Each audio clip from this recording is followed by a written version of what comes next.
बोल जयकारा बोल मेरे श्री गुरु महाराज की जय।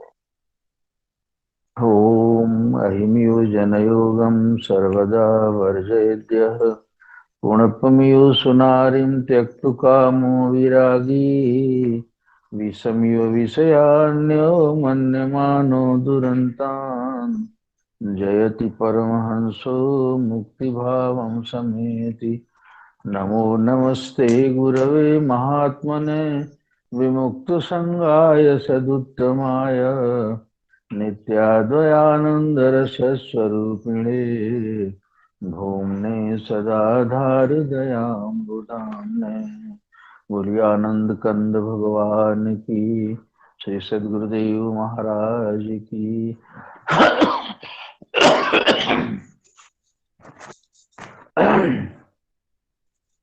परम पूज्य प्रातः स्मरणीय श्री सद्गुरुदेव भगवान की प्यारी संगत, इस पवित्र ध्यान साधना शिविर में भाग लेने वाले सभी मुमुक्षु साधक जिज्ञासुजन, भक्तजन, माताएं, बहनें एवं संतजन, इस कार्यक्रम के प्रति बड़ा संतोष व्यक्त करते हुए मैं ये कहता हूँ कि जो अति आवश्यक था, जो अब तक नहीं हो रहा था, गुरु महाराज जी की प्रेरणा से जो भी, जिनको भी ये प्रेरणा हुई, इस आधुनिक टेक्नोलॉजी के आधार पर जितने लोगों को यह सत्संग और उपदेश सुलभ कराया गया, वे बधाई के पात्र हैं। और इस तरह से सक्रिय देखता हूँ, इतना समर्पित होके, जिनको दरबार के सेवा के लिए ही नहीं और बाहर की आंतरिक साधना और उपदेशों के प्रचार प्रसार के लिए एक ललक है, एक धुन है, एक शौक है, वो बड़ा ही काबिल तारीफ है। और जो हम सीखते हैं, अभी योग ध्यान योग का सत्र पूरा किया, अभी परम स्नेही हमारे परम आत्मीय स्वामी ध्यान प्रेमानंद जी ने बताया, और वे दोनों महापुरुष बड़े एक्टिव होके इन कार्यक्रमों में भाग लेते रहते हैं, इसलिए वे सर्वथा आदर के पात्र हैं। हमें जो ध्यान साधना की विधि सिखाई जाती है, प्रायः हम उसको भूले रहते हैं। बहुत सारे साधकों को ये जिज्ञासा होती है कि जो दीक्षा के समय 10 साल, 20 साल, 30-30 साल के उपदेशी हैं, उनको भी इसका तरीका पता नहीं होता। प्राय वे गौण होते हैं, वे जाते हैं गुरु दरबार में, तन से मन से धन से सेवा करते हैं, वहाँ के कार्यक्रमों में उपस्थित होते हैं, लेकिन असली जो नाम उपदेश का भेद, साधना का तरीका गुरुजनों ने सिखाया, उससे अनभिज्ञ होते हैं। और दुनिया के इस व्यस्तता के बीच में आज इंसान को संभव भी नहीं हो पाता, जैसा बिजी लाइफ है लोगों का, लेकिन होना चाहिए। वही हमारा असली धन है, जिसके लिए अभी महात्मा जी ने कहा कि बाहर के धनों को इकट्ठा करने में तो हम बड़े तेज होते हैं और रात दिन सक्रिय होते हैं, अंदर का धन भी होना चाहिए। और उसकी विधि गुरुजनों ने बताई कि प्राण ही हमारा जीवन है, प्राण ही परमात्मा है, और प्राण ही का मोल है, धन है, जिसको जमा करने के लिए, जिसको जमा तो है ही, प्राण तो सांस तो लेते ही हैं, उसके साथ में सत्संकल्प करके उस प्राण को जीवंतता प्रदान करते हुए जो महापुरुषों ने उसको अनुभव किया है कि सांसा खाली जात है, क्या बताऊं क्या बजाऊं ढोल, एक सांस में जात है तीन लोक का मूल। कहा कि वो इतना ज्यादा कीमती है कि उसका तो कोई कीमत ही नहीं है, और तीनों लोक का मोल मूल्य भी उसके सामने में तुच्छ होता है। अब वो कई कई मिसालों से गुरुजन बताया करते हैं कि कोई व्यक्ति जैसे मर रहा था, कोई राजा, और उसने कहा इतना धन दे दूं तो मैं बच जाऊं, लेकिन उसके कोषागार में धन इतना कहाँ था जिन्होंने कहा इससे नहीं बचाया जा सकता। उसके सुहृद और स्वजन थे जिनको कहा गया कि तुम इतना मुझे प्यार करते थे और तुम नहीं बचा सकते, वे भी नहीं बचा सकते थे। ये सिकंदर बादशाह की शायद हालत है। उसकी माता को, उसके सेना को कहा गया कि तुमने तो बड़े बड़े युद्ध मुझे जिता दिए और इस मौत के युद्ध से क्या तुम मुझे नहीं बचा सकते। उन्होंने कहा नहीं, मैं नहीं कर सकता, इस युद्ध को नहीं लड़ा जा सकता है। और तब सबसे हारा तो उसने कहा था कि अगरचे गर जहां के जर सभी मुल्कों के मालिक थे, सिकंदर जब गया दुनिया से दोनों हाथ खाली थे। तो दोनों हाथ खाली जो दुनिया सहेजने में लग जाते हैं, वो सब भी छूट जाता है तो खाली हाथ जाता है। भरा हुआ हाथ तो संत जाते हैं। इसलिए महापुरुषों के इस महाप्रस्थान को, जो उनके अंत्येष्टि होती है तो उस पर उनको पुण्यतिथि कहा जाता है। पुण्यतिथि लोगों की तो मृत्यु दिन होता है, उस दिन शोक मनाने का होता है। और महापुरुष के लिए कहा जाता है कि ये उनके जीत का दिन है, वो जीवन का जंग जीत के जाते हैं। कारण कि हर दुनिया की सारी वासनाएं, कामनाएं हमें उससे विरत करने के लिए, उससे डिटैच करने के लिए लगी हुई हैं और हमें उसी को संग्रह करना है। और सदगुरु का सानिध्य पाके, सदगुरु का सामीप्य पाके और उसको ही सहेजना और उसको ही बटोरना होता है। अब वो कहीं कोई मिसाल में दिया है कि जैसे किसी राजा का की सत्ता में गड़बड़ी आ जाए और उसके तमाम इंद्रियां बहक हो जाएं, इंद्रियों के को मन बुद्धि को कब्जे में कर लेती हैं इंद्रियां, और वो इंद्रियां मन से प्रभावित है वो। इस तरह से उसमें अराजकता फैली हुई है, अनार्की की स्थिति हो गई है, हरदम अशांत बना रहता है। जबकि लोगों ने तो बताया कि तुम तो शांति का सागर लहरा रहा है तुम्हारे भीतर में। तो इसके लिए किया क्या जाता है कि जो बगल का राजा, जिसकी सत्ता सुव्यवस्थित है और आत्मा से प्रकाशित है बुद्धि, और बुद्धि का नियंत्रण है मन पर, और मन का नियंत्रण है इंद्रियों पर। व्यवस्था ऐसी होनी चाहिए कि गाड़ी के ऊपर में सवार हो, न कि सवार के ऊपर में गाड़ी चढ़ा हुआ हो। और ये स्थिति हमारे साथ में, हमारे अंदर के राज्य में ऐसी स्थिति हो गई है। तो जो बगल के राजा होता है, जिसकी सत्ता ऐसी है कि वो सुव्यवस्थित है, वो उससे मदद मांगी जाती है। तो क्या करता है, हमारे यहाँ की तो सारी व्यवस्था बिगड़ी हुई है, तो अपने वो शासन के तमाम फोर्स को भेज करके, एक्स्ट्रा फोर्स को, वो एकदम बिल्कुल चारों तरफ पहरा लगा के और हमें व्यवस्थित कर देता है। उसी तरह से हमारे अंतर सत्ता में जो अंतःकरण के चार प्रकार हैं, मन बुद्धि चित्त और अहंकार, ये अब अव्यवस्थित हो गए हैं। बुद्धि जो है मन के बस में हो गई है, और मन जो चाहता है उससे हाँ करवा लेता है, जबकि उसको आत्मा का शासन होना चाहिए था। आत्म प्रकाश से प्रकाशित होनी चाहिए थी बुद्धि को, और बुद्धि ने गलत संग कर लिया है। मंत्री ही यदि राजा का वफादार न होके और कर्मचारियों के और ऑफिसर सबके प्रभाव में आ जाए, तो राज्य सत्ता तो बिगड़ने ही हुई। तो स्थिति ऐसी है कि बुद्धि हमें जो विशेष चीज दी गई है इंसान के शरीर के साथ में, वह आत्मा का वफादार होना चाहिए था। आत्मा जो सच्चित और आनंद स्वरूप है, उसके प्रति वफादार होना चाहिए था, लेकिन वफादार है नहीं। और जो भी गलत भी करता है मन, तो उसपे हामी भर देता है। तो उसके चलते अपना मनमानी करके ये दशानन जो बना हुआ, दसों इंद्रियों से भोग ग्रहण करते रहता है, जिससे हमारी आत्मिक सत्ता में विक्षोभ पैदा होता रहता है, हरदम अशांति बनी रहती है। इसको व्यवस्थित करना है। तो गुरु साहिब की कृपा से उन्होंने इसको नियंत्रित करके, उनको उस मन के हवाले करके, अपने मन को उनसे युक्ति मांगी जाती है। और उन्होंने युक्ति दी। क्या युक्ति दी? दीक्षा के समय उन्होंने मेरा तन मन धन और अर्पण करवाया। तो पिछले सत्र में मैंने कहा था कि ये तन और धन दो रोटी के टुकड़े हैं। ये जिस तरह से कुत्ता उसमें लिपटा हुआ रहे किसी रोटी के टुकड़े में, तो कुत्ते को दूर ले जाना हो तो वह समझाने से तो आप मानेगा नहीं, और न उसको हमारी भाषा समझ में आएगी। जबरदस्ती यदि करेंगे तो काट खाएगा, तो क्या उपाय है? उसी तरह से रोटी के टुकड़ों को दोनों को उठा के जहां पहुंचाना है वहां पहुंचा दें, कुत्ता पीछे से भाग के वहां चला जाएगा।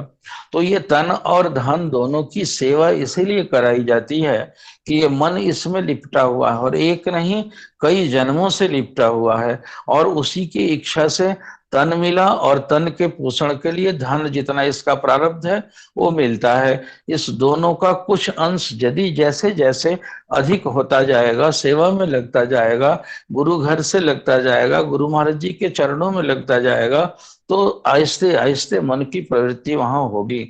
सीधे सीधे ऐसे ही मन को लगाने से ये लगेगा कि नहीं।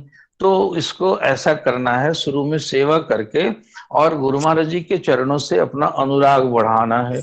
और वह अनुराग जैसे जैसे बढ़ता जाएगा, वैसे वैसे ध्यान जिसको कहते हैं, ध्यान कहते क्या है? ध्यान का मतलब होता है ख्याल करना। तो ख्याल तो 24 घंटे किसी न किसी चीज का करते हैं, लेकिन वह ख्याल वह बिखराने वाला ख्याल है, हमारी मनोवृत्ति को बहिर्मुख करने वाला ख्याल है। और वह ख्याल इष्ट के संकल्प में हो हरदम। तो कहिए कि फिर वही संकल्प से यदि इष्ट का ही ख्याल किया जाए तो दुनिया का काम कैसे होगा? सधने के बाद में, अभ्यास करने के बाद में होगा। अर्जुन जब परेशान होके भगवान श्री कृष्ण 6 अध्याय में अर्जुन को उपदेश करते करते कहते हैं, शुचौ देशे प्रतिष्ठाप्य स्थिर मासनम आत्मनः, स्थिर आसन में स्थित होके और पवित्र देश में तुम इसका अभ्यास करो। कहते हैं कि ये मन वाणी को इकट्ठा करके, इंद्रियों को संयत करके और त्रिकुटी में इसका ध्यान करो। तो ऐसा जब उसको समझ में नहीं आता है तो उसने उनसे बड़ी विकलता व्यक्त की कि कैसे करूं इसको, ये नहीं हो पाता है। तो उन्होंने शरणागति योग सिखाया। शरणागति का मतलब होता क्या है? शरण में आ जाना, आगति शब्द लगा हुआ है, और शरण में आ जाना तो हमारा शरीर आ जाएगा, धन आ जाएगा, लेकिन शरण में मन को लाना है, और वह धीरे धीरे धीरे धीरे आहिस्ते आहिस्ते लाएगा।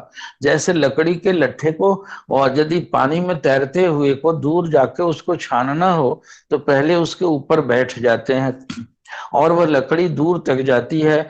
जैसे जैसे लहरें कमजोर होती हैं, उनको धक्का मारते मारते दूर ले जाकर वे महापुरुष किनारा लगाते हैं, तो लकड़ी उनके हाथ में लगता है। वह मजबूत लकड़ी का कुंदा यदि तुरंत ही अगुताए हुए चित्त से उसको किनारे लगाने चले तो वह उलट देगा और हम डूब जाएंगे, हमारा मकसद पूरा नहीं होगा।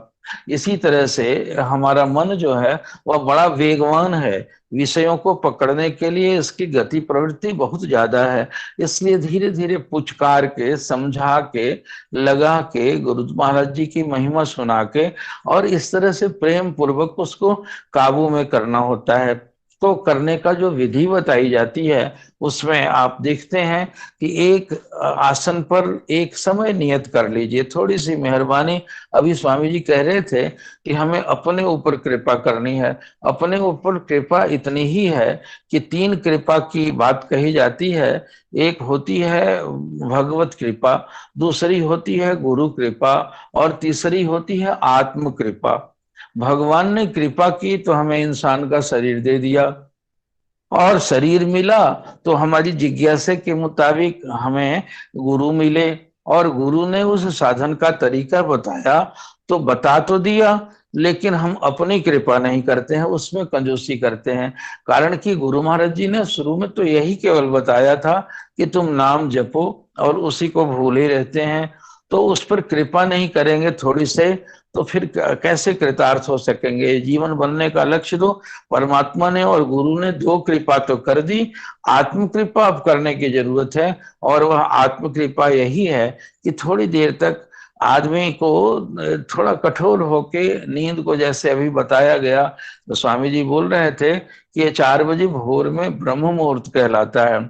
उस समय जगा देना, जग के और आसन में बैठ करके भजन का अभ्यास करना चाहिए।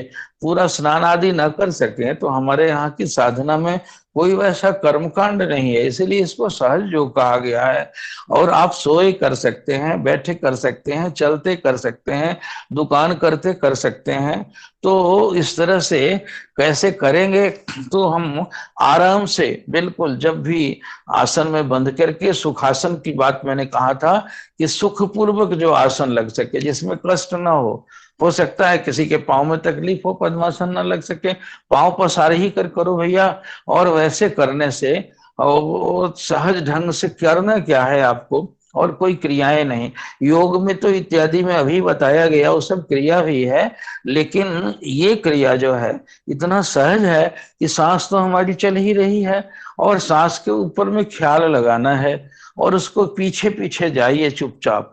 और जिस प्राणायाम की बात कही जाती है, जो योग ध्यान के शिविरों में आजकल बताया जाता है, या योग की प्रैक्टिस में, ये बहुत सारा आप आजकल तो योग के अधिवेशन हो रहे हैं, उस योग की बात तो अलग है। ये जो सहज योग बताया, ये योग जो है वह उसके ऊपर इम्फेसाइज नहीं करना है, उसके ऊपर कोई वजन नहीं देना है। सहज ढंग से अपना मन ऊपर नीचे, सांस तो जा ही रही है, उसके पीछे लग जाइए। जिस तरह से भेड़ों के पीछे गडेरिया लगा रहता है, उसी तरह से बिना उकसाए हुए, बिना उकताए हुए, बिना झुझलाए हुए चित्त से इसको ऊपर ले जाइए, नीचे ले आइए, ऊपर ले जाइए, नीचे ले आइए। और गुरुजन कहते हैं, सोहम की धुन प्यारी साधो, सोहम की धुन प्यारी रे। और ऐसी प्यारी ध्वनि है इसकी कि इसको कहते हैं कि 21,600 बार सांस हम 24 घंटे में लेते हैं। स्वस्थ मानस से महापुरुषों ने इसको गिनती करके बताया, अनुसंधान किया है योगियों ने। तो देखा कि स्व मन यदि बिल्कुल बिल्कुल बीच में रहे, और स्वस्थ कैसा होता है, हमारा मन जैसे तराजू का एक पक्ष है, दोनों पलड़े होते हैं, एक पर वजन है, एक पर सामान रखा रहता है। दोनों सामान जब बराबर हो जाता है, दोनों वजन, तो बीच में एक नॉब होता है जो उससे सीधे में मिला हुआ होता है। और यदि इधर हुआ चाहे इधर हुआ, तो हमारे मन की गति या तो दाएं होती है तब बाएं होती है, बीच में नहीं होती। और उसी को टिकाना है। कहते हैं कि ये हमारे भावों के बीच का स्थान जो है, ये जंक्शन है, जिसको प्रयाग शब्द कहा गया है। प्रयाग का मतलब है दो तीन नदियों के संगम को कहते हैं। तो यहाँ कौन सी नदियां हैं? तो बायां और दायां, ये ईड़ा और पिंगला नाम की दो नाड़ी है। कभी हमारी सांस दायां ज्यादा चलती है और बाईं सांस बंद रहती है, कभी बाईं चलती है तो दाईं सांस बंद रहती है। तो कभी ऐसे भोर का वक्त इसलिए अप्रोप्रिएट कहा महापुरुषों ने कि उस समय दोनों सम होके चलता है, और सम होके चलता है, ये दोनों का जंक्शन पॉइंट वही है जो भाव के आगे है। और फिर पीछे से एक मेरुदंड से पीछे के हमारे बैकबोन स्पाइन जो है, उससे एक मोटी नाड़ी आती है, जो हमारे बीच में गुप्त रूप से वो दिखती नहीं है, लेकिन वो आके उसी जंक्शन पर मिलती है। तो तीन धाराएं मिल गई, एक दाई, एक बाई, एक गंगा, एक जमुना, और सरस्वती गुप्त है। जैसे प्रयागराज को में स्नान करते हैं, तो वह वहां पर जाके तीनों का जंक्शन है, मिल जाते हैं। तो बाहर के महापुरुषों ने जो तीर्थ सेवन के लिए कहा कि प्रयाग में स्नान करने से आदमी को मुक्ति गति हो जाती है, तो भारत शरीर स्नान करता है और शरीर की मुक्ति तो होती नहीं है। मुक्ति तो रूह की होनी है, मुक्ति तो चेतना की होनी है। जो बंधी हुई है, जो फंसी हुई है, जो बिखरी हुई है, उसको कंसंट्रेट करना है, उसको संग्रहित करना है। और उसको करने के लिए तो मन की जरूरत पड़ेगी। तो वो बाहर का मिसाल दे के महापुरुषों ने बताया कि कैसे है कि प्रयागराज में स्नान करो, कुंभ लगा हुआ है, तो वह कुंभ वही है जो पर्टिकुलर मोमेंट, जिस वक्त पर ये तीनों सम हो जाता है, सांस की क्रिया भीतर से पीछे सुषुम्ना से प्रवाहित होने लगे, तो सहज रूप में ध्यान लग जाएगा उसके बाद में। और वह क्रिया सवेरे सवेरे बहुत अच्छी तरह से होती है, इसीलिए उसको अमृत काल कहा गया है। दिन भर कार्य के प्रयास में, इधर उधर के संकल्पों में मन या तो दायां होता है या तो बायां होता है, लेकिन वह सम जो है, तीनों का सम उस समय जाता है, तो बिना प्रयास उसमें वृत्ति लग जाएगी। और कुछ देर तक वहां ठहराए रखिए और मन को वहां पर, और धीरे धीरे धीरे धीरे धीरे तक वह एक प्रकाश का रूप लेगा। लगता है कि कोई दीवा दीवा जल रहा है, और वह दीवा धीरे धीरे आहिस्ते आहिस्ते प्रकाश बढ़ते बढ़ते बढ़ते बढ़ते वो आपके इष्ट के रूप में हो परिवर्तित हो जाएगा। वह धुआं शिखा की तरह से ध्यान द्वारा पकड़े रहने पर ऊपर की ओर चढ़ते जाएगा। और जहाँ ये चोटी रखते हैं जो माताएं लोग, देखो हमारी सारी व्यवस्था सनातन की ऐसी है जिसका आंतरिक ही कोई लक्ष्य है, जो इंटरनल कोई उसके ऊपर ही, कारण कि वही हमारा, इसी के लिए तो हमारा जीवन मिला हुआ है। माता लोगों का पति जो है वहां पर ये लगाता है बिंदी, अरे यहाँ सिंदूर डालता है, और रास्ता वो तो बीच में ही करने का है नाक के सीधे, और उसी से पकड़ के जाके, और पुरुषों को यहाँ चोटी लगाई जाती है, हिंदू लोग लगाते हैं, तो वहां चोटी। अब दूसरी पद्धतियों में भी, मुसलमानों की पद्धतियों में टोपी लगाते हैं, चूंकि हिंदू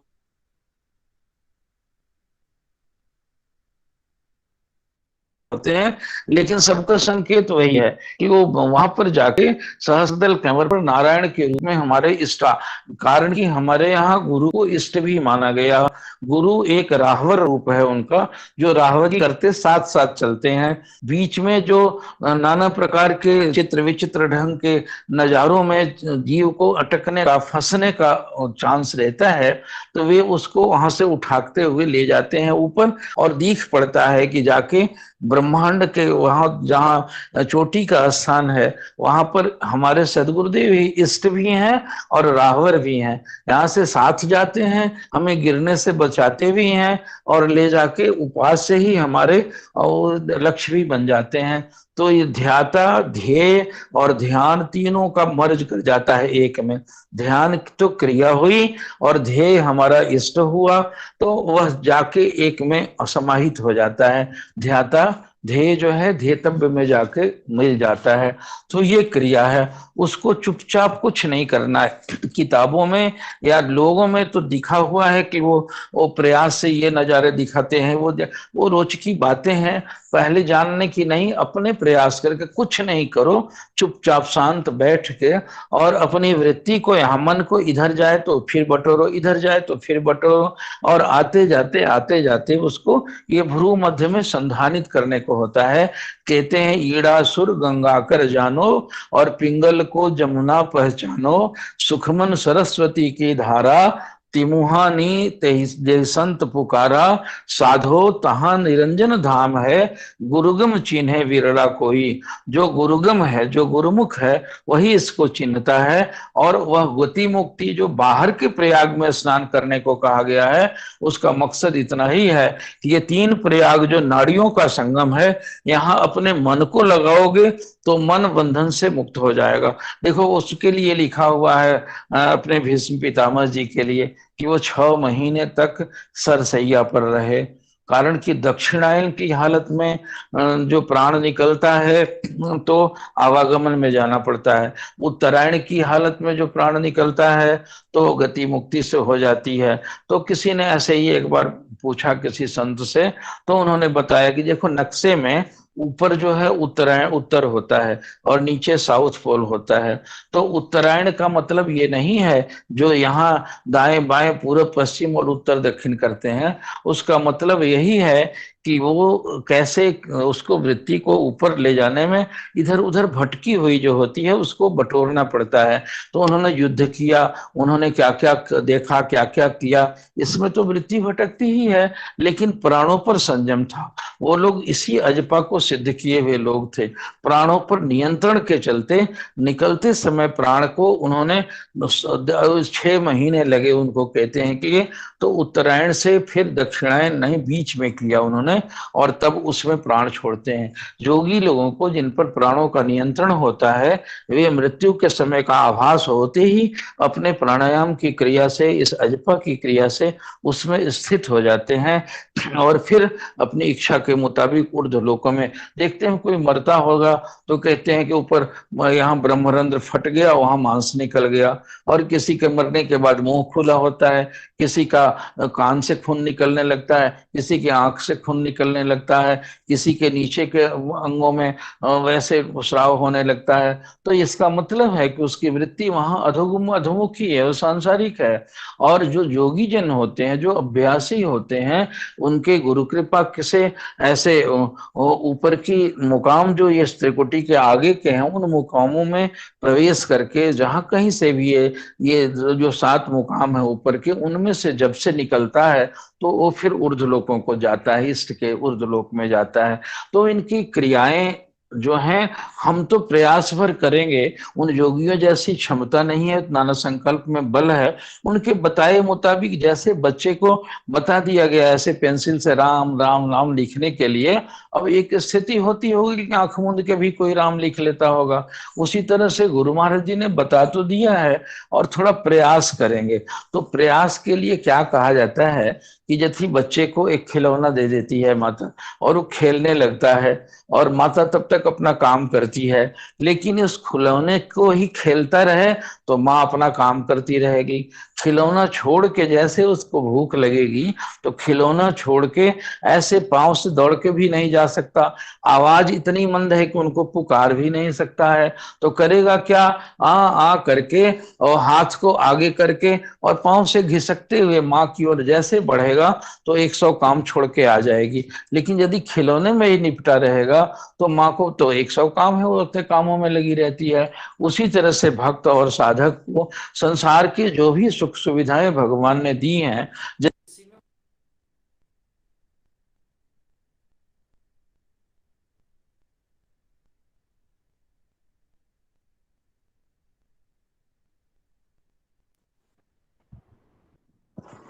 आप बताओ बीच में ये क्या करने लगा। तो माता दौड़ के आके उस बच्चे को उठा लेती है, भले ही सब्जी जल जाने देती है। उसी तरह से ये श्री गुरु महाराज जी के उस ग्रंथ में देखा गया है कि महापुरुष जो ध्यान भजन करने वाले होते थे, तो ध्यान में सुरती अटकी हुई है, अटकी ही है, ये ऊपर को उठाना होता है। तो सुरती जिनकी चढ़ने में दिक्कतें होती थी, वे श्री गुरु महाराज जी का जब दरबार खुलता था, उस समय गुरुमुखों प्रेमियों कह के जो आवाज देते थे, उस समय अटकी हुई सुरती उनकी ऊर्ध्वमुख हो जाती थी, ऊपर हो जाती थी, और वे समाधि में चले जाते थे। बहुत सारे महात्माओं की स्थितियों के बारे में बताया गया है, उसमें भूमिका में आप पढ़ेंगे श्री स्वरूप दर्शन में। तो ये भी हालत होती है। हम सिर्फ प्रयास करेंगे, हम उनकी आज्ञा समझ के वहां बैठने की आदत डालेंगे, और आगे को ले जाना तो इष्ट के प्रति जैसे ही लगन, जैसे ही हमारा प्यास बढ़ती बढ़ती जाएगी, वे हमें ऊपर को उठा के ले जाएंगे। ये कार्य उनका है। जैसे माता पिता नीचे बच्चा खेलता हो और बच्चा तो जा नहीं सकता, वो ऊपर से आके उतर के तो हमें ले जा सकते हैं। हम इसी लाइन के हैं। एक बिल्ली का बच्चा होता है, एक बंदरिया का बच्चा होता है। बच्चे के लिए बच्चा तो दोनों माताओं को प्यारा होता है, लेकिन बंदरिया के बच्चे को वो क्या देखते हैं, बच्चे उसी के स्तन से लगे होते हैं, बंदरिया के बच्चे। और बिल्ली के बच्चे को अब माँ खुद ही उनका गला पकड़ के ऊपर को ले जाती है। दोनों में अंतर है, ये बच्चा पकड़ा हुआ है और उसको माँ पकड़ी हुई है। तो बच्चे की पकड़ तो कमजोर है, वह उछल कूद यदि करता है ऊपर में, तो देखते होंगे कि बंदरिया डाली पर से कभी उसका मुंह छूट गया तो बच्चा बेचारा नीचे गिर के मर भी जाता है। लेकिन बिल्ली के बच्चे को मरते हुए नहीं देखे होंगे, कारण कि बिल्ली इस घर से उस घर इतना कायदे से उसके गले को पकड़ती है वो भी, और उस गले पकड़ को ले जाके कहीं का कहीं रख आती है। तो एक भक्ति का रास्ता हुआ और एक ज्ञान का रास्ता हुआ। ज्ञानी अपनी ध्यान चेतना से इष्ट को पकड़ता है, और भक्त को उसके पुकार को देख के, उसकी अर्ज को देख के, उसकी उत्सुकता को देख के, उसके प्यास को देख करके वह इष्ट उसका उसको मां बन के खुद ही पकड़ लेता है, और जहां ले जाना है अपर लोगों को वहां ले जाता है। तो वो बंदरिया चूंकि माँ है, वह छोटे छूटेगा भी नहीं, और उसको दांत गड़ाएगी तो दांत भी नहीं गड़ेगा, कारण कि माँ तो पूर्ण सावधान है।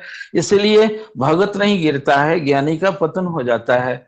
इसलिए दूसरे रास्ते से जो लोग बढ़ते चलते हैं, आज वह समय नहीं है। हम तो भक्ति और पुकार के रास्ते से ही ऊपर को जा सकते हैं। हम पुकारेंगे, और उस पुकारों में पुकारते तो हम सब हैं, लेकिन पुकार हमारी पवित्र नहीं होती। होती है, पुकार उनकी कृपा के लिए हो, उनके लिए हो। रबिया एक संत हुई है, मैं अपने गुरुदेव से सुना करता था कि रबिया एक स्त्री संत हुई है जो मुसलमान थी। वो तो एक बार दो लेके मसाल को वो बाजार में घूमती फिर रही थी। लोगों ने कहा, माता ये क्या कर रही है, दो दो मसाल आज सवेरे सवेरे लेकर क्यों घूम रही है? तो उसने कहा कि ये दो मसालों से एक दोजख को और एक बहिष्त को, एक स्वर्ग और नर्क दोनों को फूंकने जा रही हूं मैं। उन्होंने कहा, ये तो कुदरत की व्यवस्था है, आप ये क्या करने लगी हैं? कहा कि हाँ, इन दोनों के चलते ही साधक या तो स्वर्ग के लालच से भजन करता है, सेवा करता है, या तो नरक के डर से करता है, और दोनों से इष्ट से छूट जाता है वो। इसलिए ये दोनों दुई को हटा दूंगी ताकि साधना में सीधे मालिक के लिए ही किया करे वे। तो इस तरह से संसार की बातों के लिए हमारी सेवा में ढूंढना चाहिए। हमारी सेवा, प्रार्थना और पूजा जो है पूर्ण रूप से निष्काम है कि नहीं है। हम किस तरह से हम सेवा भी करते हैं तो वाहवाही खोजते हैं, जरा कोई प्रतिकूल बोल देता है तो लो तुम करो, हम नहीं करेंगे। ये तो क्या हालत हुई फिर? ऐसे स्वाद आएगा तो छोड़ेंगे हम उसको, इसलिए भीतर का स्वाद नहीं आया है। ऊपर ऊपर मन बहिर्गुम बहिर्मुखी है आपकी। इसलिए सेवा तो अपने आप अमृत है वो, और अपने आप को ऐसा कर देगा कि उसको देखने के बाद जो साधक होते हैं, अजपा के साधक की चर्चा की है परमहंस दयाल जी ने, कि आनंदपुरी जी को कहा उनको अजपा सिद्ध था, सोहंग सिद्ध था। तो सिद्ध का मतलब क्या होता है? 24,600 जो सांस, 21,000 है, वह एक सांस भी पृथक न होने दिया जाए, उस मंत्र से अलग न होने दिया जाए, इसको सिद्ध कहते हैं वो। तो फिर आप पूछ सकते हैं कि तो फिर घर का काम कल छूट जाएगा, दुनिया जहान में इतना व्यस्त जो कार्यक्रम है ये छूट जाएगा? ये नहीं छूटता है। ये तुम कहते हो कागज लेखी और मैं कहता हूं आखन देखी। अपने सौभाग्यवश अपने गुरुदेव प्रभु के सेवा में देखा उनकी हालत को। हम लोग विद्यार्थी होते थे, जब कभी आते थे तो उनको किताब पढ़वा के सुनने का बड़ा शौक था। तो वो चुपचाप लेटे होते थे, तो कोई अच्छी किताबें ले लेके उनको सुनाते रहते थे। विद्यार्थी थे, कहेंगे और क्या करेंगे बच्चे, बेचारे को सुनाओ तुम। तो सुनाते समय में देखते थे कि वो सोने लगते थे और सो के खर्राटा तक भरने लगते थे। खर्राटे ऐसे खर खर, तो रुक जाएं कि ऐसे लगा कि अब तो सो गए हैं, इसलिए चुप हो जाते हैं।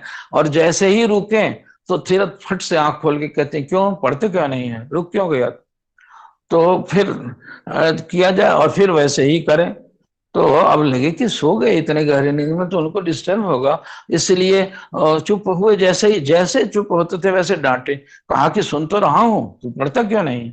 तो अब बच्चे होते थे हम लोग, प्रार्थना करें कि महाराज जी आपकी नींद उछट जाती ना, इसलिए आप सो गए थे। इसलिए कहा कि बेवकूफ, तुम पढ़े लिखे लोग परीक्षा लेने आते हो क्या मेरी? ऐसे डांटा उन्होंने कि मैं कभी सोता हूँ? अब बताओ, सोता हूँ, सोना खाना तो शरीर का धर्म है, बिना सोए कोई कैसे रहेगा? लेकिन वो योगी जन सोते में जगते हैं और जगते में सोते हैं। ये निकट से जिन्होंने अनुभव हो, देखा हो, भाग्यशाली जन है वे, कि वे सोए हुए हैं और जगी हुई की बात भी देख रहे हैं, सब सुन रहे हैं। वे जगे हुए हैं, हजार की भीड़ में भी है, और उनको सोने का रिलैक्सेशन मिल रहा है बुद्धि को। ये आपको अजपा ला सकती है। अजपा के अभ्यास से ऐसा होता है। और जो अभ्यासी शख्स हो उसकी परीक्षा यही है भैया, कि आप खुद भी कीजिए और देखिए, जिस किसी के पास संत के भेष में हो चाहे गृहस्थ के भेष में हो, यदि वो साधक होगा तो उसको देख के, उसके पास बैठ के, और आपकी वृत्ति अंतर्मुख होने लगेगी। वह भी चुप होगा और आप भी चुप होंगे। अपने जीवन में बहुत सारे महापुरुषों को कुछ दिन मौका मिला हिमालय के क्षेत्रों में एकांत में भ्रमण करने का। बहुत सारे 20 संत ऐसे मिले, लेकिन उनके पास जाके पूछो मत, संत से बातचीत ना करो। ये कोई ऐसे कोई मैथमेटिक्स और फिजिक्स का क्लास थोड़े है कि मैं पूछूं और वो बतावें वह तो आत्मा का विज्ञान है, जो भीतर भीतर से जो आत्मा सर्वज्ञ उनके अंदर में है, वो मेरे अंदर में भी है। यदि आप उसके निकट हो, यदि उस सेवा से भजन से उसका आवरण आपका हटा हुआ हो, तो जिस स्थान पर कहते थे मेरे गुरुदेव कि जिसके पास जाते ही तुम्हारा विक्षिप्त और अशांत मन शीतल और शांत हो जाए, सहजता में आ जाए, वही संत है, चाहे किसी भेष और किसी देश का हो। उन संतों के आश्रमों पर जाने के बाद पहले के वर्ष भजनानंदी साधक तो ये नहीं देखते कि हमारे आश्रम की टाइल कितनी अच्छी लगी है, हमारे आश्रम में ये मकान कितना बढ़िया बना हुआ है। साधु को इससे क्या लेना देना। परमहंस महाराज जी को तो जीवन भर इन आश्रमों को आज के साधकों की कमजोर उनकी आस्था देख के ये व्यवस्था कर दी गई उनको रहने के लिए। आप सोचते हो कि कैसे खाएंगे, कैसे ठहरेंगे, क्या करेंगे, लेकिन असल में जो चीज सिखाने के लिए है। परमहंस महाराज से कहा कि महाराज कुदरत की हकीकत क्या है, तो कहते हैं हकीकत बड़ी नंगी है, इसको कहा नहीं जा सकता। अब महापुरुषों ने पर्दा डाल के कहा, हमको छोटे छोटे लोग जान के उन्होंने बताया ऐसे करो ऐसे करो, अभी तो हम स्लेट पेंसिल पकड़ के लिखने वाले हैं। वो तो उनको जो कहा गया तो उन्होंने कहा कि कुदरत के नाम का उपदेश करने के लिए मुझे जो आज्ञा हुई है कुदरत की तौर से, और जो जीव हमसे उपदेश लेने वाले हैं वह उनके लगा हुआ हूं और कर रहा हूं।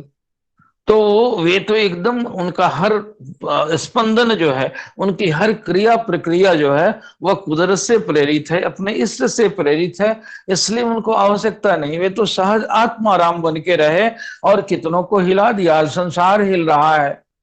स्वामी राम ने कभी अमेरिका के एक लेक्चर में कहा था और लोग उत्सुक थे, उन्होंने पहले ही कह दिया था कि एक वाक्य बोलूंगा और उसके बाद उतर जाऊंगा। लोग सोचे कि घंटों प्रवचन करने वाले राम, जिन्होंने हिला दिया, जिनको कहा गया living Christ has come to America, कहा कि ये जिंदा होके ईसा जो उनके इष्ट हैं ईसाइयों के, वो कितने की ये हिंदू सन्यासी के रूप में तो जीवित होके आ गया। और उनके फेयरवेल में इतना बड़ा इंतजाम किया था लोग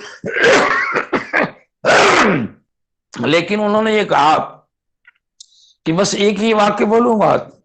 उन्होंने सबको उत्सुकता थी कि क्या एक वाक्य बोलेंगे, और वह बोला क्या कि जिनको विषय नहीं हिलाते वह विश्व को हिलाता है, जिनको विषय नहीं हिलाते वह विश्व को हिलाता है, और कह के छोड़ के उतर गए। और वे महापुरुष कि विषय ही तो हिलाता है। विषय 5 हैं, शब्द, रूप, रस, गंध और स्पर्श।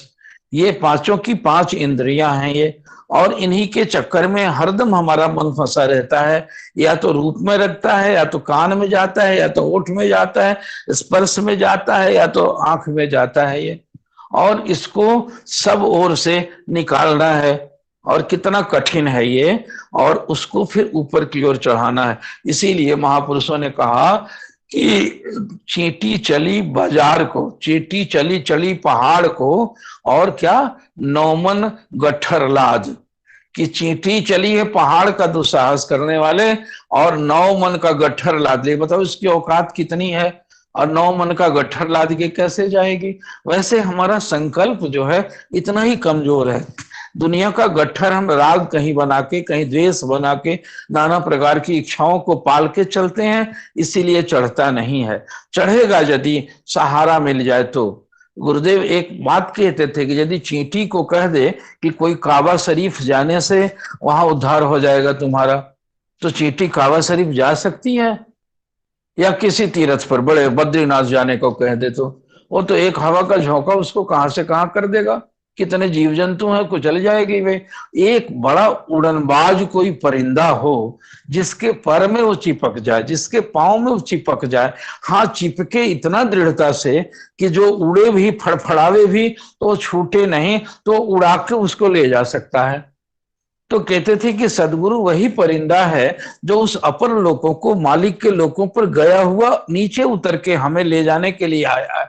मुझे इतना करना है कि दृढ़ता पूर्वक अनुराग से बांधा जा सकता है उसको। रस्सी कोई थोड़े है कि बांधा जा सकता है, वो अनुराग से, अपनी धारणा से, अपनी वृत्ति से उसके चरणों में अपने आप को इतना बांध दो, इतना बांध दो कि दुनिया की कोई परिस्थिति आ जाए, कोई मर जाए, कोई जी जाए, कोई कुछ हो जाए। दुनिया में तो ऐसे ही आंधियां चल रही हैं, और उनमें फड़फड़ाहट इसी को कहते हैं। इस लौकिक बात की फड़फड़ाहट में उनका चरण छूटने न पावे, बहुत शोक की परिस्थिति भी भक्तों के सामने आ गई।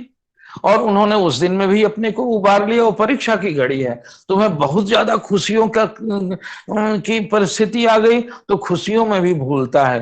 कहते हैं कि फर्क इतना ही है, एक लोहे की एक सोने की है। वो है कड़ी दोनों, सुख भी और दुख भी। एक सोने की है तो एक लोहे की है। वो किसी फकीर को के सामने कोई उसका मुरीद गया, तो उसने पट्टी बांध रखी थी माथे पर। जाते ही कहा कि क्या दिक्कत है भैया? तो उसने कहा कि सिर में बड़ा दर्द है महाराज, इसलिए बांध रखी है हमने। तो उन्होंने कहा कि अरे ये भी क्या यारी है तुम्हारी? रोज जिसने 30 दिन में 29 दिन दिन तुमको हंसाया, उसकी खुशी का तगमा तो कभी नहीं बांधा तूने कि हाँ आज बड़े मौज में हूं मैं। ये तो नहीं कहती भी ना, उसको तो छुपा लेगा तुम। और एक दिन यदि वो चोट ही दे दिया तो क्या यही तुम्हारी है कि तुमको कहते चलते हो? खुशी के दिनों को अच्छा कहने वाला तो भगत हो सकता है, गुरुमुख हो सकता है कि प्रभु आपका दिया हुआ है। माँ का चुम्बन जितना प्यारा है, थप्पड़ भी उतना ही प्यारा होना चाहिए। जब थप्पड़ भी प्यारा लगने लगे तो समझो कि इष्ट की मेरे ऊपर कृपा होने लगी। दुख में भी उनकी कृपा मनाना, ये लेकिन सब कुल मिला के हमारा ध्यान भटका हुआ है, तो ध्यान सांसों में आएगा। अजपा का जाप करेंगे, अंदर की रूहानियत में प्रवेश शुरू हो जाएगा, तो ये स्थिति अपने आप आ जाएगी, उसको बुलाना नहीं पड़ेगा। अभी बिना प्रयास के दुख आवे और आप ना घबराएं, ये चाह के नहीं होगा, ये भजनानंदी जो होगा उसके साथ में होगा। जो महापुरुष के पास जाइए आप, उसकी पहचान यही है। वहां जाते ही आपका चंचल मन जो है भीतर श्वास में चला जाए, एकदम ओठ बंद हो जाए और चुप हो जाए। वो कैसे किया जाता है भजन को?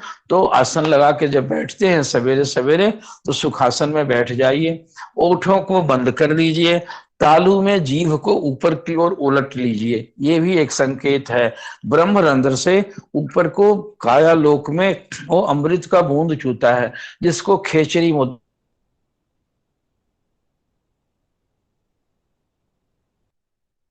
ऊँट को वे के जीभ को ऊपर को उस रस लेने के लिए उलटते हैं। फिर बाद बाद में हठ योग इत्यादि क्रियाओं में और कुछ होता है, लेकिन सांकेतिक रूप से हमारे यहाँ बताया जाता है। उस जीवा को उलट लीजिए, तालू में लगा लीजिए और आंखों को बंद कर लीजिए। बंद करके शांत कीजिए और मन को सांस पर ले जाइए। ऊपर नीचे चढ़ाते चढ़ाते बाहर भटका हुआ मन सांसों पे आ जाएगा, और 5 मिनट 10 मिनट तक सांसों की क्रिया करने के बाद में अपने दोनों अंगूठों को कान के रंध्र में, कान के छेद में डाल दीजिए, ताकि बाहर के की आवाज न सुनाई पड़े। और 2-3 आंखों को आंख के ऊपर में डाल दीजिए, 2-3 उंगलियों को। और धीरे धीरे धीरे धीरे दाहिने कान की ओर कोई आवाज आती है। और शुरू में गड़गड़ाहट तो नसों में, जो धमनियों में खून का प्रवाह होता है, उसके चलते वो आवाज आती है। लेकिन जब उसके भीतर में जाएंगे, भीतर में जाएंगे, भीतर में जाएंगे, जैसे आप मेला के बहुत दूर हो तो मेले की आवाज तो मील भर दूर से सुनाई पड़ती है और मिली जुली होती है, वो शोर होता है। लेकिन जैसे जैसे उसके निकट जाते हैं तो देखेंगे कि यहाँ मदारी खेल बजा रहा है, वहां विसिल बजा रहा है, वहां ये आवाज हो रही, सबको अलग अलग सुनने लगते हैं। उसी तरह से जैसे जैसे निकट जाएंगे तो वो ध्वनि अलग अलग होकर सुनाई पड़ेगी। कहते हैं कि ये घंटा शंख बंसरी बीना होत मृदंग नगारी रे, पहले पहले रलमिल बाजे पाछे न्यारी न्यारी रे, बहरा सुन सुन मगन होता है। बहरा भी सुनता है, बहरा सुन सुन मगन होता है, बात बतावे सारी रे, ब्रह्मानंद संत कोई विरला बूझे गुरुमुख प्यारी रे। वह वही समझ पाता है, और उसमें आप लगाइए। और रिजल्ट की चिंता मत कीजिए, उसमें हताश हो जाइएगा, वो भी गुरु कृपा से ही होगा आपके अंदर में। और वह ध्वनि आएगी तो उसमें इतना विभोर हो जाइएगा कि फिर बिना कान में लगाए ही आपको सुनाई पड़ने लगेगा। और फिर थोड़ी देर के बाद ये क्रिया करने के बाद दोनों अंगूठों को, एक बीच का मिडिल फिंगर जो लंबा वाला है और एक अंगूठे को, दोनों आंखों को मींज के आहिस्ते आहिस्ते, दर्द न करे, और दोनों उंगलियों के बीच में दो आईबॉल को फिक्स करते हुए भीतर के कोने में उसको हल्का सा दबाइए। और फिर पुतलियों को अंदर अंदर बंद बंद ही ऊपर के पलक को ढकते हुए भीतर की पुतली को ऊपर की ओर ले जाइएगा। तो देखिएगा लीलार के साइड में चमकारा हो रहा है और मिला जुला प्रकाश चम चम जाएगा आएगा, जाएगा आएगा, जाएगा आएगा। और उसमें वृत्ति को टिकाइए, वह वृत्ति धीरे धीरे एक हो जाएगी, फैली हुई रोशनी एक हो जाएगी और आपके त्रिकुटी पर एक दिए की लौ की जैसे होगी और वो प्रकाश दिनों दिन आपके अभ्यास से बढ़ता जाएगा। अब ये क्रिया न बहुत उगता के करने की है और नहीं होता है तो उससे निराश भी नहीं होने की है। सदगुरु से प्रार्थना कीजिए कि हे महाराज, मेरी आंतरिक वृत्ति जो अभ्यास में सिखाया है उसमें हमें भजन में मन लगने लगे और धीरे धीरे लगते लगते लगते लगते भीतर के राज खुलते जाएंगे। महापुरुषों ने उसको बड़ा सांकेतिक रूप से हमें समझाया। और अभी प्रारंभ में जैसे बच्चे को स्कूल में पढ़ना सिखाया जाता है, उसको स्लेट पकड़ाया जैसे सिखाना पड़ता है, और जिस तरीके से छोटे छोटे उपायों से गुरु लोग, शिक्षक लोग जिसको बताते हैं, उसी तरह से महापुरुषों ने हमें दीक्षा के समय में सांकेतिक रूप से कह दिया। किताबों से पढ़ के नहीं होता, वो तो कृपा से ही होता है, उसकी मेहरबानी से ही होगा, उसमें तरक्की होगी और धीरे धीरे हम ऊपर होते जाएंगे। हाँ, इसके लिए अनुकूलता होती है। आप यदि गुरुद्वारे में जाए, आप यदि जाते हैं, आप श्री नंगली साहब जाके बैठ के देखिए सदगुरुदेव भगवान की पावन मूर्ति को, आंख खोल के निहारते निहारते धीरे से आंख बंद हो जाइए। देखिए बिना प्रयास मन जो है आपका शांत हो जाएगा। इतना पवित्र और दिव्य है कि वह दूसरी जगह नहीं होगा, आपको अपने घर में नहीं होगा। बाजार में अकेले भी बैठने की कोशिश कीजिए, आंख को तो चंचल बना रहेगा और आप वहां बैठिए। इसी को गीता शुचौ देशे के, शुचि कहते हैं पवित्रता को। और वह पवित्र देश जो पूजा से, पाठ से, गुरु महाराज जी के उन बातों से और या भक्तों के सद्भावना का जो परमाणु है वहां पर इतना सशक्त है कि वो एकाएक बहुत बहका हुआ मन भी वहां जाके बिल्कुल अनायास शांत हो जाएगा। इसीलिए वह वैसे देश में, एकांत में, जलाशय के बीच में, वन प्रदेश में या किसी तपस्वी महापुरुष के आश्रम में जाके देखिए तो ऐसा होगा। वह आश्रम तो आजकल बड़े भारी और तरह तरह के साजो सामान से भरे हुए हैं, वैसे आश्रम नहीं, जहां भजन होता हो, जहां भजन का प्रताप हो, या महापुरुष के सत्कर्म तो होता ही है आश्रमों में, फिर भी वो आश्रम आपके घर से अच्छे हैं। इसलिए प्रयोग के तौर पर कभी कभी अपने व्यस्त कार्यक्रमों में समय निकाल के, मन आपके दुनियादारी में एग्जॉस्ट हुआ रहता है, उसी तरह से रिचार्ज करने के लिए जैसे बैटरी को जाके कनेक्ट कर दिया जाता है चार्जर से, तो वो चार्जर है यह स्थान, गुरुओं के घर, उनका संपर्क, उनका सानिध्य। और महापुरुष के पास में जाके बैठिए। बातूनी नहीं होना चाहिए, भीतर की बात अपने आप, आपकी आत्मा गुरु भी है। वो जैसे बाहर के बंधन कम होते होते वो सूक्ष्म से सूक्ष्म होता जाएगा, तो आप पाएंगे कि मेरी आत्मा ही, गुरु महाराज जी बैठ के उसमें आपको प्रेरणा देने लगेंगे और प्रेरित होकर आगे बढ़ जाइएगा। इसलिए बातों से नहीं, अब काम से अपने को थोड़ा सा आराम करके, और देखो प्रयास करना हो ना, आप कोशिश कीजिए कि आज नहीं जग सके हम, तो अफसोस भी ध्यान ही है। अफसोस कीजिएगा तो यदि आप जग गए हैं तो एक संतोष होगा, तो संतोष में तो चलो आज मैंने किया, नहीं किया है उसको भी निरर्थक मत समझिए। यदि भजन करते वक्त नींद भी लगती है तो उसको भी योग निद्रा कहा गया है हमारे यहाँ की, वो योग निद्रा है। और प्रयास में तो लगे हुए हैं ना, तो प्रयास के लिए भूख जो जगी हुई है, वह पश्चाताप होता है कि हमसे नहीं हो सका। एक ने गुरु महाराज जी से कहा कि महाराज आपका भजन सीखा तो है लेकिन नींद खुलती नहीं है, अब करें क्या, आपने तो बाहर के कामों में तो अब आवाज कैसे सुनोगे, बाहर में हल्ला गुल्ला हो रहा है। तो कहते हैं इसीलिए आंख कान मुंह ढांप के नाम निरंजन ले, अंदर का पट तब खुले जब बाहर से पट दे। इसीलिए भजन करने के लिए भी 4 बजे कहा जाता है कि एक हल्का सा चादर डाल लीजिए, कारण कि आंख बंद होने पर भी आंख सामने की रोशनी दिखती है, कान में उंगली डालने के बाद भी बाहर की ध्वनि सुनाई पड़ती है। इसीलिए पहले पहले चादर डाल लेते हैं, महापुरुष लोग कहते हैं कि ये चादर डाल लो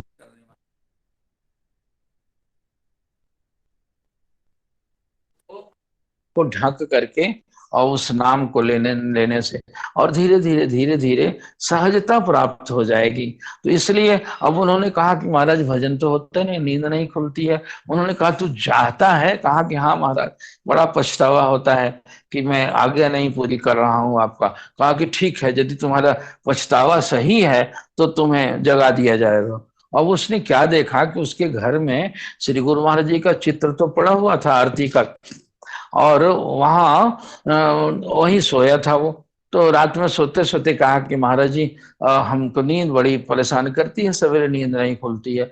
उसने क्या देखा, ठीक 4 बजे के समय में देखा कि अभी तो नींद में था वो, तो स्वप्न में देखता है कि वो तस्वीर श्री गुरु महाराज जी की वहां से उठी और उड़ के आके उसके माथे में धड़ से लगा, और लगा बस आंख खुल गई, उठ के बैठ गया। दिखता है वो चित्र महाराज जी के सामने वहां पड़ी है, और घड़ी पर नजर गई तो 4 बजा।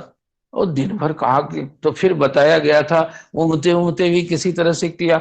दूसरे दिन कहा कि अब तो फिर वो तो सपने की बात सपना ही थी, इसलिए पता नहीं आज खुलेगी कि नहीं। फिर उस दिन नींद लगती रही, तो देखा कि उस दिन भी वो फोटो जो है पकड़ ला के माथे में टकराया, और फिर जग गया।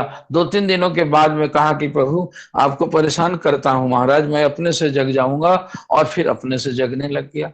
इसलिए यदि प्रयास हमारा सफल है तो मालिक सुनने वाले हैं, इसमें सहयोग मिलेगा, इसका साहचर्य मिलेगा, इनकरेजमेंट मिलेगा। तो अपने जो बड़े साधक हैं, और फिर बहुत लोगों की आदत होती है बात अभ्यास में, अब अनुभव तो इतना हुआ है उतना बढ़ा के कहते हैं कि हमें तो आज गुरु महाराज जी से बात हुई और उन्होंने ये कह दिया, उन्होंने ये कह दिया, उन्होंने ये कह दिया।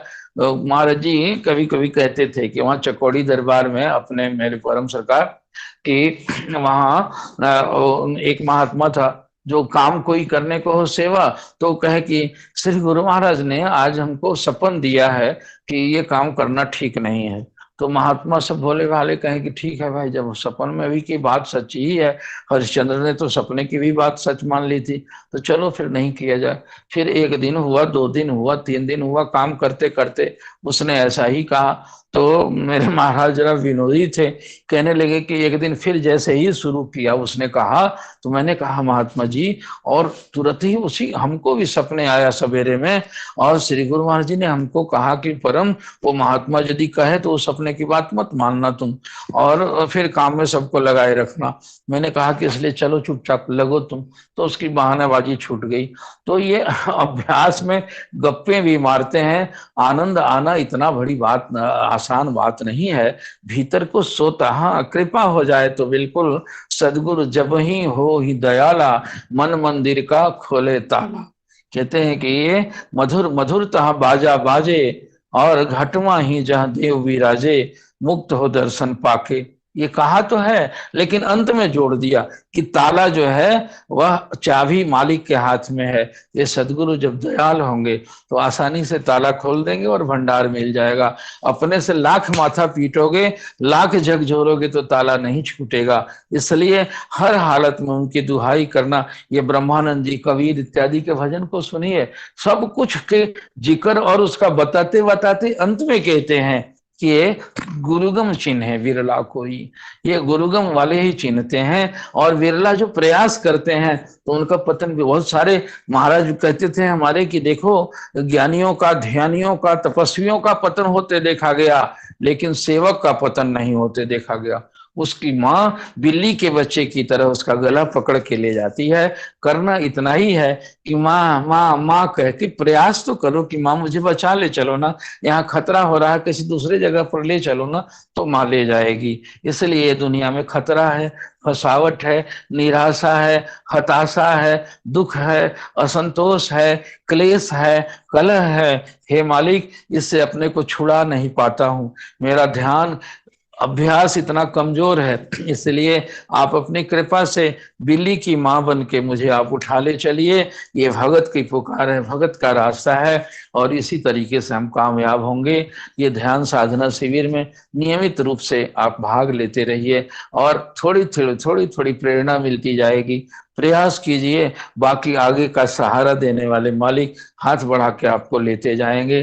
गुरु दरबार में हाजिरी, और वैसे सूची देश में अपने को स्थित करके जाके वहां भजन कीजिए, शांत होकर बैठिए, और फिर उसका आनंद लीजिए। सेवा से उसमें प्रवृत्ति आएगी, सेवा से आपका अनुराग बढ़ेगा, सेवा करने से, त्याग करने से आपका प्रेम बढ़ेगा। तो दोनों साथ साथ, सेवा और भजन, भजन और सेवा दोनों एक जैसे। पिछली बार कहा था, एक बर्तन मांजना हुआ सेवा करना, और पानी से धोना जो हुआ वो पखारना हुआ, वो ऐसे भजन करना हुआ। तो दोनों सेवा, एक ही बार केवल मिट्टी ही मलते जाइए, सेवा सेवा, तो सेवा का अहंकार भी बनता है। भजन भी करते जाइए तो अंधेरा दिखाई कुछ नहीं पड़ेगा, तो हताश होके छूट जाएगा। इसलिए सेवा के बाद बैठिए भजन में, और भजन के बाद तो दौड़ के सेवा कीजिए। दोनों साथ साथ करते, जैसे ईंट की दीवार बनती है तो गारा के बाद ईंट, ईंट के बाद गारा, गारा के बाद ईंट,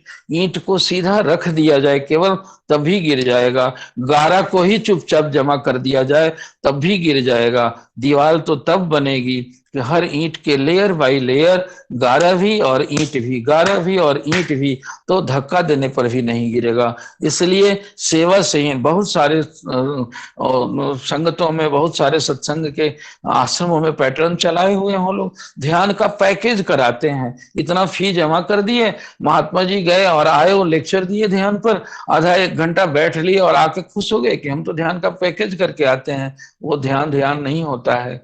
जो सही ध्यान महापुरुषों ने, अनुभवी महापुरुषों ने बताया कि सेवा से अपने मन को तोड़ो, और उसका अपने धन को लगाओ, अपने तन को तोड़ो, इसका तमोगुण मिटेगा, कटेगा, टूटेगा, तभी तो भजन में मन लगेगा। और भजन नहीं करोगे तो सेवा का अहंकार बना लोगे।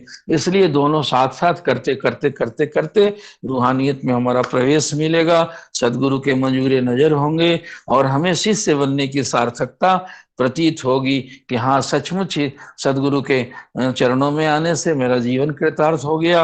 वे जिस भवसागर में तारने की बात करते हैं कि परमार्थ हित अवतार जगत में गुरु जी ने ही है लीना, यही परमार्थ है।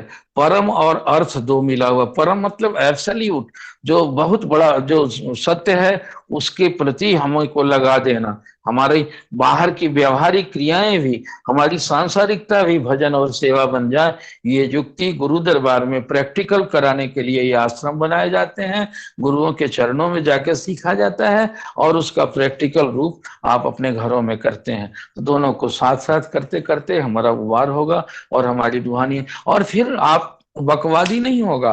भीतर का अभ्यासी जो होगा, वो उसकी जीभ सटी होगी, उसकी आंखें ऊपर की उठी होंगी। अभ्यासियों का लक्षण बताया है कि उसकी पुतली का ऊपर की ओर संधानित होता है। नीचे जो विषयी लोग हैं उनको देखेंगे, उनकी आंखें नीचे की ओर होती है, नीचे की ओर इंद्रियों में रमण करती है। और जो भजन करने वाले हैं उनकी ऊर्ध्व दृष्टि संपन्न कहा जाता है कि ऊपर की ओर पुतलियां तनी होती हैं, और वे ओठ बंद होगा, वे जैसे कुछ पढ़ते हो। इस तरह से वृत्ति अंतर्मुख होती जाती जाती आपका एक व्यक्तित्व डेवलप हो जाए। व्यक्तित्व डेवलप का मतलब नहीं कि भजन करके आप मनहूस हो जाएंगे, उसकी हल्की मुस्कान भी एक बिल्कुल लगेगा कि भीतर में। आप देख लो, कमरे में यदि रोशनी जल रही हो, तो रोशनी जल रही हो तो दरवाजे सब बंद होंगे, तब भी किसी न किसी कोने से पता चल जाएगा कि भीतर में रोशनी हो। और यदि दरवाजे सब खुले ही हों और भीतर में हो अंधेरा, तो क्या करोगे? इसलिए बकबक करके अपने को जोगीराज बता भी दिया जाए, और भीतर में हो अंधेरा, उसमें पारा कुछ नहीं है, खाली मशहूरी के लिए किए जाते हैं, तो कोई मतलब नहीं हुई है। भीतर में यदि अभ्यासी है वो, तो उसके पास बैठ के उसकी हंसी, मामूली हंसी देख के, और उसका मौन मुस्कान भी बहुत कुछ दे जाएगी। और उसके छूने से, उसको देखने से, उसको याद करने से भी आपकी भी प्रवृत्ति भजन में हो जाएगी। ये सब होने लगेगा। ये आगे के चक्रों में होता है। इसलिए गुरु भगवान जी की प्रेरणा से जो कुछ भी आज अपने 50-60 साल के इस साधु जीवन के अनुभव से जो सीखा और समझा, उन संतों की कृपा से, उनके चरणों को, किताब पढ़ा नहीं मैंने है। किताब लोग कहते हैं कि बहुत पढ़े लिखे हैं, तो पढ़े लिखे अंग्रेजी मैथमेटिक्स पढ़े हैं कि ये किताब थोड़े पढ़े हैं? पढ़े हैं यही महापुरुषों के भावना को पढ़े हैं, उनको देखे हैं श्रद्धा पूर्वक, उनके चरणों को छुए हैं। उससे जो कुछ भी मिला, और वाणी से सेवा करने की आज्ञा थी दरबार की तरफ से, ये भी उस मालिक का प्रसाद समझे कि प्रेरित करके उन्होंने क्या कुछ कहलाया है। यदि कोई मेरी अबूझ और इस तरह से कोई अशुद्धि त्रुटि आपको या प्रगल्भ होकर कुछ कह गए हों तो उसको क्षमा करेंगे। और अच्छी बातें यदि कोई प्रेरक मिली हो तो सदगुरुदेव भगवान का प्रसाद समझ के आप उसको ग्रहण करेंगे। हरिओम दत्सत। बोली दयालु सदगुरुदेव महाराज।